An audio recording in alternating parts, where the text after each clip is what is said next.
这一期要修复的就是这一台来自于上世纪70年代由北京黄土港机厂厂所生产的北海牌12毫米台式转床。由于它特殊的造型，也被老一辈称之为蘑菇头台转。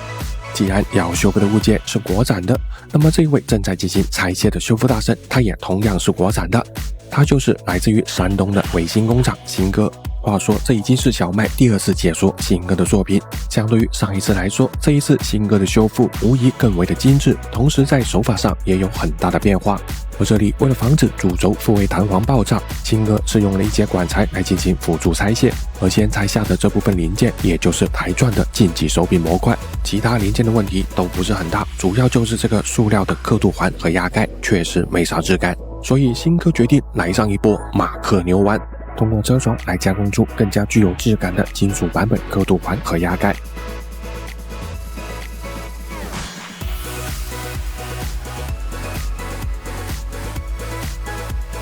很快，新的刻度环和压盖就已经制作好了，但问题也随之而来，那就是刻度环上的刻度该如何处理。相对于容错率较低的物理雕刻法，新哥这里选择了更加适合广大同学们的化学蚀刻法。刚刚新哥已经给整体喷涂了黑色的面漆，而需要蚀刻的部位则涂抹了这一种感光蓝油，而这样的方式也被常用于电路板的蚀刻。在涂抹好蓝油之后，还需要来上一次简单的烘干。在烘干之后，像这样使用带有黑色刻度的飞鳞片覆盖在蓝色区域上之后，就会进行紫外线灯的照射。在这个光顾环节当中，因为刻度薄片上黑色的数字和刻度条阻挡了该区域的光照，因此这个部分的漆面并没有被固化。这么一来，也就可以在下一步中使用这种显影粉来洗掉没有被固化部分的蓝油。这下可以看到，我们所需要的刻度已经显现在需要蚀刻的蓝色区域上。之后也就可以通过浸泡氯化铁的方式来对没有任何保护的刻度和数字区域进行蚀刻，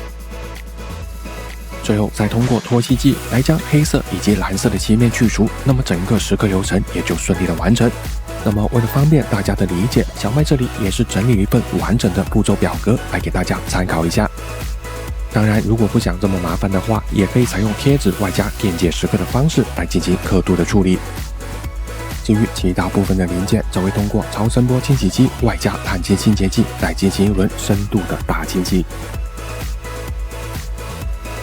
在清洗干净之后，下面就会进入到传统的打磨规整环节，通过打磨的方式来去除零件表面上的锈迹以及那些因日常使用而产生的划痕。而在处理完球头之后，新哥又发现这个手柄它不是原装的，那该怎么办？还用问吗？当然是马克牛丸。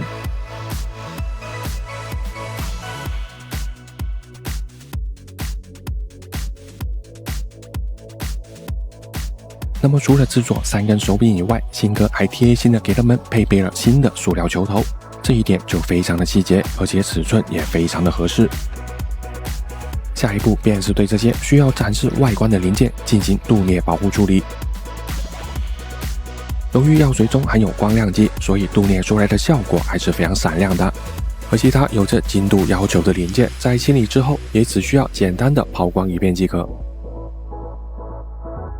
到这里，关于竞技手柄模块就算是全部处理好了。接下来继续拆卸，而要处理的部件就是这根主轴。主轴的外部是一个带有齿牙的主轴套头，配合刚刚所处理的那个竞技手柄，就可以实现主轴的上下移动。而主轴的前端则带有一个可以夹实钻头的钻夹头，这个钻夹头与主轴之间是通过模式锥度安装到一起的，但由于长时间未拆下，内部轻微的氧化，有可能会让它们之间出现卡死的情况。这里新哥也是通过较为暴力的方式将它们分离开来。这下再把主轴的定位套筒拿下，那么主轴部分就算是拆解完成。而接下来的修复会优先从这个伤痕累累的下底盖开始处理。首先便是通过撤销的方式来去除外表上的划痕和瑕疵，不过它的内孔那里有一道较深的凹痕，需要进行焊接填补，而这里的焊接方式为熔化级惰性气体保护焊。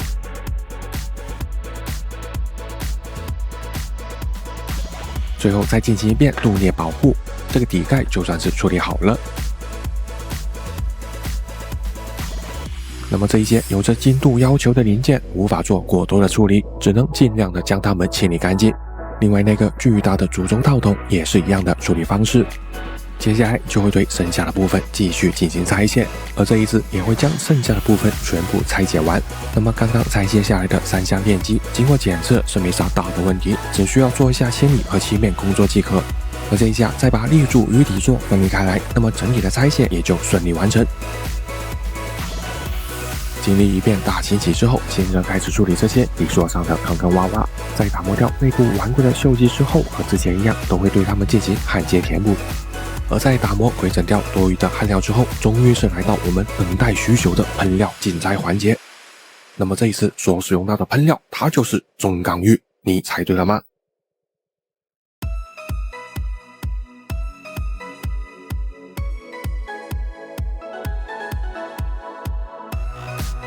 在喷砂过后，对于底座的梯形槽还得进行额外的打磨规整处理。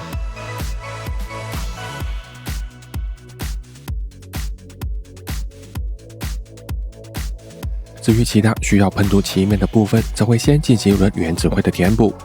原子灰除了会填补那些因日常使用而产生的细小坑洼以及瑕疵，还会填补掉这些老铸造件上的气孔和加工痕迹。而当原子灰规整完毕之后，下面就可以对这些漆面部位喷涂上灰白色的底漆以及浅蓝色的面漆。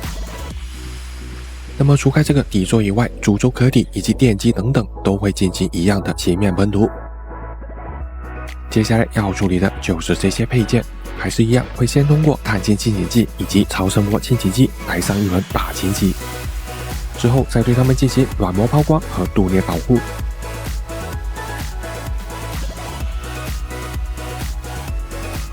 那么现在新哥正在制作的就是那个3项开关所缺失的外盖，通过简单的裁剪塑形，那么这样一个专属的外壳就制作好了。看到没？这个尺寸还是非常合适的。而这个开关的外观部分也会进行和之前一样的漆面处理。那么这个就是新哥淘回来的2手主轴皮带轮盖，看到它的样子，大家应该就能够知道为啥它叫做蘑菇头台钻了吧？那么在处理完所有零件之后，接下来就会进入到最后的整体组装环节。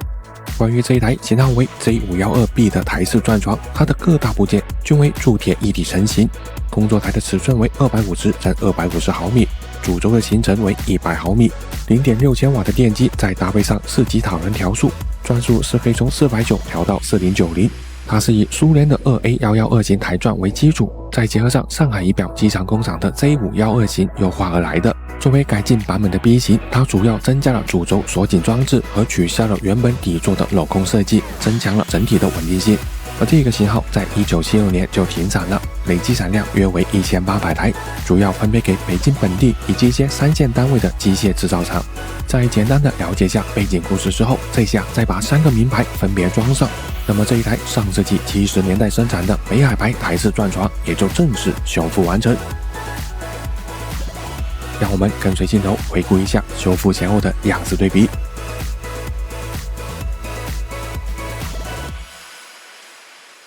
那么相比于上一次的仪表机床，大家感觉这一次新哥的修复又如何呢？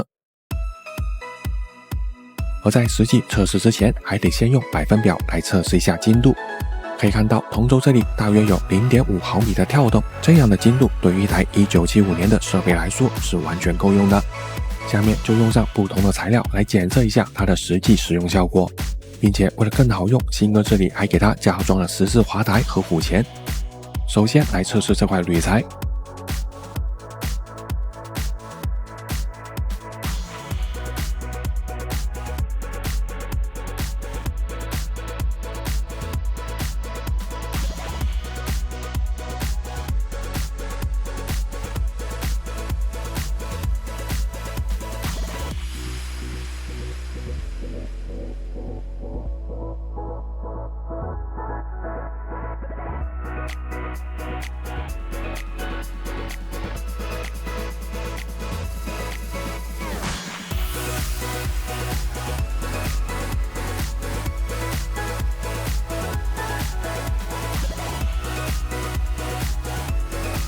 非常轻松，毫不费力。之后我们就来测试一下这块钢板。